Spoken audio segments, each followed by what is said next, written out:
Nkusaba obalamuseko banaye abatulaba nsanyuse nnyo okubeera ku BBS telefina era mbeebaza timwebale gyonna gye mutuusizzaako engalo bassebo ne bannyabo mwebale kwekuuma abagezezzaako okuba nga mwekuuma ate abalwadde nammwe tubasabira mubeere nga musooka muddemu okukola emirimu gyammwe ate nzikiriza nsaasire famire ya Dr. James Saka agenza olwaleero banange kitalo nnyo.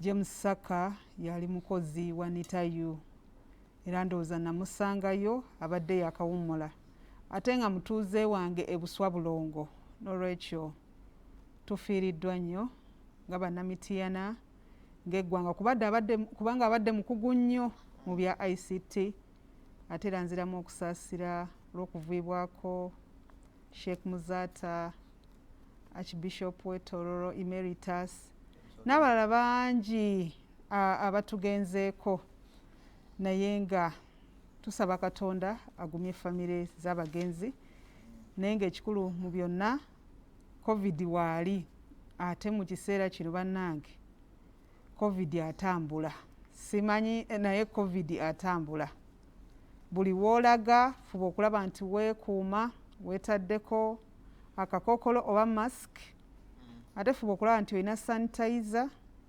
tusobole okulaba nti tugezaako okwekuuma ekirwadde kya COVID kubanga amalwaliro gajjudde gonna agasinga obungi kitegeeza nti tulina kugezaako kwetangira butakwatibwa kirwadde kya COVID.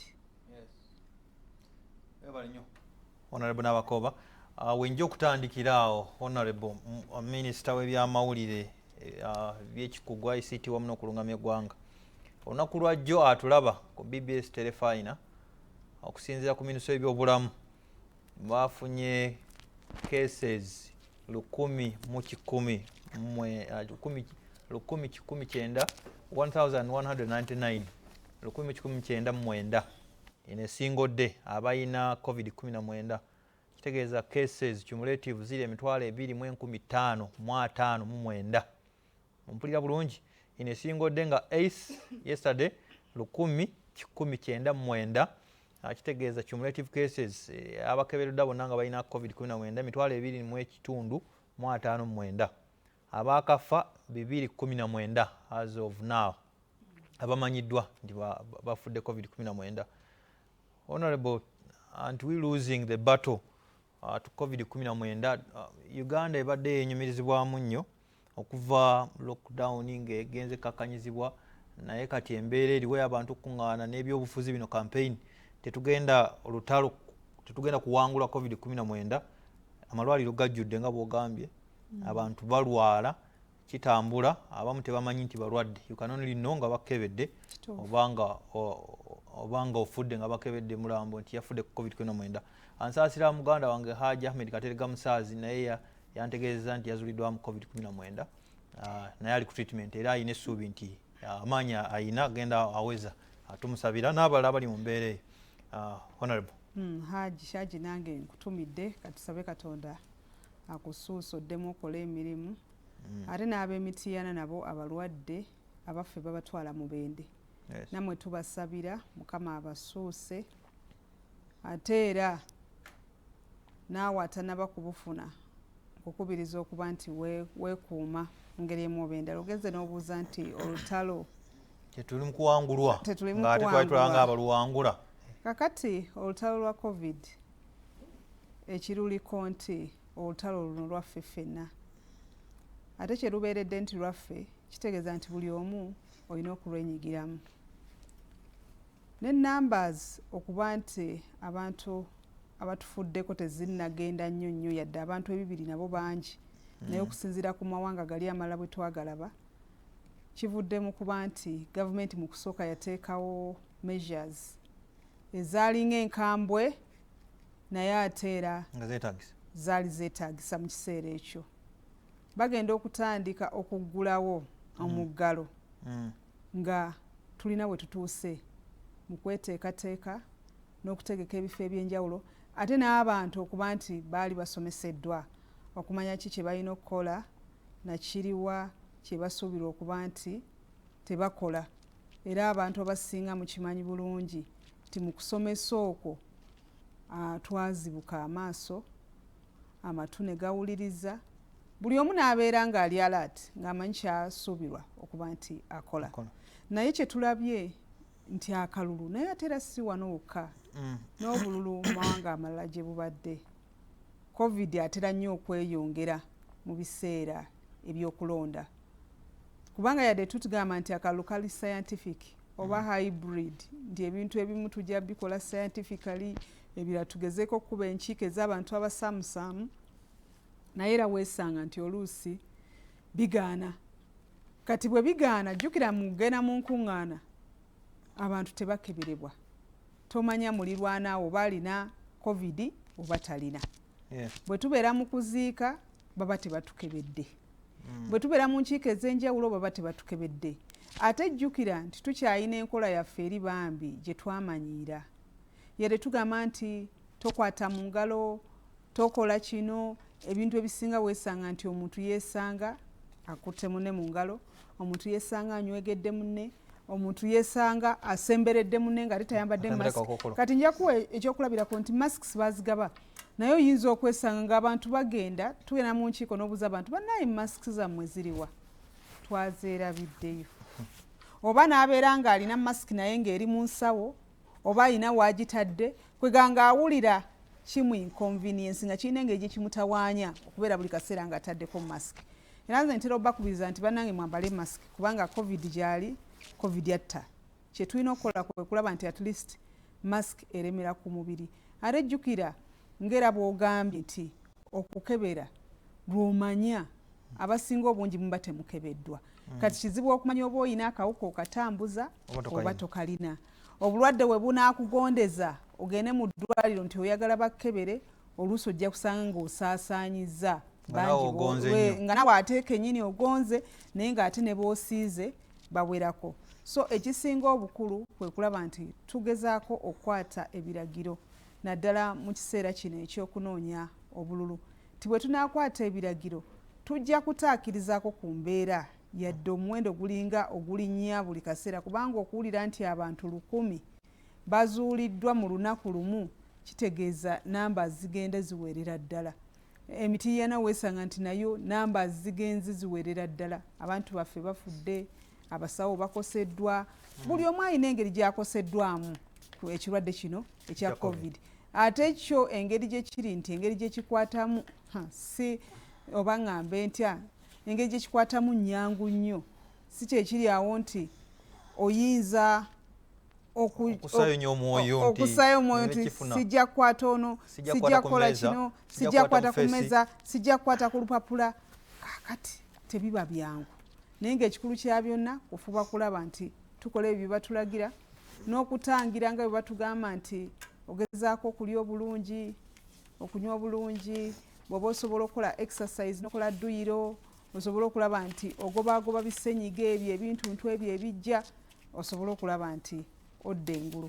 Kubanga nze ngenze ntera okuwuliriza bu audios bw'abalwadde abali mu ddwaliro. Mami muntu n'omuwulira nga COVID aluma, bannange mwekuume, kirwadde kino kiruma, mbadde kuki ku oxygen ebbanga ddene n'akavaako, naye abantu bali bubi. Kwegamba oli ng'agezaako okuwa ekifaananyi n'embeera gy'abaddemu ng'alina COVID, ng'olabira ddala si bulwadde bwangu. Era bw'osanga omuntu alumiddwa COVID n'akubuulira kyayiseemu, masiki ogyambala tewaliwo akukase. Lwakuba ebiseera ebisinga tetussaayo mwoyo, naye nze bangi babadde bankubira essimu ne banyumiza kye bayitamu, ne banyumiza simanyi omubiri gwokya, omubiri gwaka, obulago bukola ki, kino kikola bwe kiti, ossa tossa, owulira ddala nga ekisinga obukulu kwe kwewala ekirwadde ng'oyambala masiki n'okunaaba mu ngalo buli kaseera. Tusobole okulaba nti ekirwadde kino tukikendeeza. Ate naffe nga bannabyabufuzi abanoonya akalulu, mikwano gyange nja kubasaba, tera nnyo baga nti twagala nnyo akalulu, naye ate naffe tukoze kinene nnyo okulaba nti abantu baffe oluusi tetubabuulira kituufu. Bw'osisinkana abantu olw'okuba pressure weeri y'amaanyi, weesanga ebiseera ebisinga abantu bonna bakuŋŋaana oluusi tebalina masiki. ate bwe bakuŋŋaana oluusi n'obagaa nti mwambale ffe wano tetulina covid tuli balamu nga balinga abeekebedde. Kati n'olwekyo obuvunaanyizibwa bwaffe ng'abeesimbyewo okulaba nti abantu baffe betukulembera tubabuulira ekituufu, tubagaye nti covid atta ate covid akyaliwo, ate atambula nnyo mu biseera bino eby'okunoonya akalulu, kubanga enkiiko ziba nnyingi, tukuŋŋaana abantu buli omu avudde gy'avudde ne mukuŋŋaana, oluusi mutudde temwewadde distance, ne wesanga nga kiba kya bulabe era kiyinza okuviirako obulwadde buno okusaasaana. Kirungi nnyo. Njagala kujjukiza Ssaabasajja Kabaka yasiimye okuggulawo emipiira gy'amasaza ennaku z'omwezi 12 ku lw'omukaaga lwa Ssabbiiti eno mu kisaawe enjeru, era omupiira ogusooka Bulemeezi defending champions agenda kugubaako, yagenda okugula emipiira gino, naye emipiira togenda kubeera mu kisaawe. Ssaabasajja asanye ekitiibwa mu kwetangira ekirwadde kya COVID-19, tugenda kugwotera buliro wano ku TV eno BBS Telefina, emipiira gyonna tujja gikulaga. Bagambye togenda njeru nti ogenda mu kisaawe, teekako yakaawo, teekako data wo ku simu olabe ku Facebook, ogobere emipiira gy'amasaza wano butereevu mu ddiiro lyo ng'oli ku Telefina. Aba mobile coffee bakola kaawa akyasinza okubeera omulungi, aba mu mmwanyi za Arabic eziri mu Mountain Elgon eyo mu bitundu bya Greater Mbale, mu Sironko, Bulambuli, Manafwa, Buduuda n'ebirala. Kaawa omunywa ku dinner parties, bridal showers, wedding parties n'ebirala, ate nga awonyedde kenda alimu akaloosa obasanga ku Ham Shopping Grounds wano Nakivubo Road mu Kampala, oba ku Bishop Osike Road Embaali gye bali. Essimu njagikuwa 0785 240 922 0785 240 922. Honorable Judith Nabakooba buli naku 37 ndowooza tukutuuke ku January 14 lwemugenda okulondebwa omubaka wa Parliament ne President. Bw'otunula kuba tooki okuva twatandika campaigns paka kaakano n'ekiseera ekibulayo, oyinza kugeraageranya oti akalulu kano kanaaba katya? Olaba bemuvuganya nabo ate levels banakkiririza mu process, kubanga already abamu bagamba the ground is not leveled. Natia gas asusse, opposition batangirwa mbu abenaalemu enkuŋŋaana mukuba teri abakuba ku mukono. How do you look at this process nga tubuza ennaku 37 ezo? Of course, process oba entegeka ya Electoral Commission mu kalulu kano baavaayo ne batulungamya bulungi akalulu engeri gye kagenda okutambulamu, era ne batugamba nti tujja kozesa nnyo emikutu egy'empuliziganya egy'enjawulo omuli ne traditional media oba emikutu gyaffe gye twamanyira radio ne television okuba nga tutuuka ku balonzi. Era ne tutuula nabo ne tukola kye twayita campaign roadmap oba program. Ba presidential batuula nabo, naffe ku district level ne tutuula ne ba returning officers the Electoral Commission okulaba nti program zaffe ziri harmonized bulungi okusobola okunoonya akalulu nga tewaliiwo we twesangira n'oyo gw'oba ovuganya mu kitundu kyekimu obudde bwe bumu ku lunaku lwe lumu. Ebintu ebyo byonna ne bitambula bulungi. Of course campaigns zaggulwawo mu butongole nga Electoral Commission bwe yatutegeeza. Ebyaliwo ku nominations mwabiraba, tetwagala kubiddamu. Of course ne wabeerawo ne riots, ndoza ze ziri recent ezibaddewoko era ebyaliwo mwabiraba. Naye nsuubira nti Electoral Commission kyegezezaako okukola kwe kulaba nti enjuyi zonna buli alina obutali bumativu, alina okwemulugunya, alina ensonga gy'ayagala okulaba nti eterezebwa.